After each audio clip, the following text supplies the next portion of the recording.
नमस्कार मित्रांनो, रेल्वे भरती बोर्डाच्या येथे RRB NTPC अंडर ग्रॅज्युएट परीक्षेसाठी एक्झाम सुटी स्लिप आणि ऍडमिट कार्डची लिंक सुरू झाली आहे। या छोट्या व्हिडिओमध्ये आपण लाईव्ह पाहणार आहोत। मोबाईलवरून तुमची एक्झाम सुटी आणि परीक्षा केंद्र कसे पाहायचे, तुमची परीक्षेची तारीख आणि शिफ्ट कशी चेक करायची, अधिकृत ऍडमिट कार्ड कधी आणि कसे डाउनलोड करायचे। व्हिडिओ शेवटपर्यंत नक्की पहा आणि सर्व रेल्वे उमेदवारांना शेअर करा। चॅनलला सबस्क्राईब करायला विसरू नका। तर चला व्हिडिओ सुरू करूया।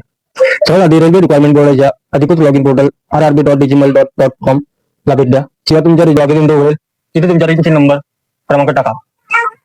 त्यानंतर पासवर्डच्या जागी तुम्ही तुमची डेट ऑफ बर्थ फॉर्मेटमध्ये निवडा।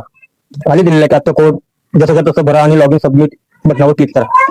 लॉगिन झाल्यानंतर एक नवीन पेज ओपन होईल। आपल्यासमोर 4 ऑप्शन दिसतील, त्यामध्ये candidate information, e call letter, exam city slip आणि हेल्प डेस्क। तर आपल्याला आपल्या परीक्षा तारखे 4 दिवस शिल्लक असतील तर आपलं ऍडमिट कार्ड हे जनरेट होऊन जाईल। परंतु 4 दिवस पेक्षा जास्त जर दिवस शिल्लक असतील तर आपल्याला फक्त एक्झाम सिटी स्लिप हे डाउनलोड या पाहता येईल। तर मित्रांनो, माहिती कशी वाटली हे आपल्या कमेंट बॉक्समध्ये नक्की सांगा आणि आपला व्हिडिओ आवडला असेल तर चॅनलला सबस्क्राईब आणि लाईक करायला विसरू नका। धन्यवाद।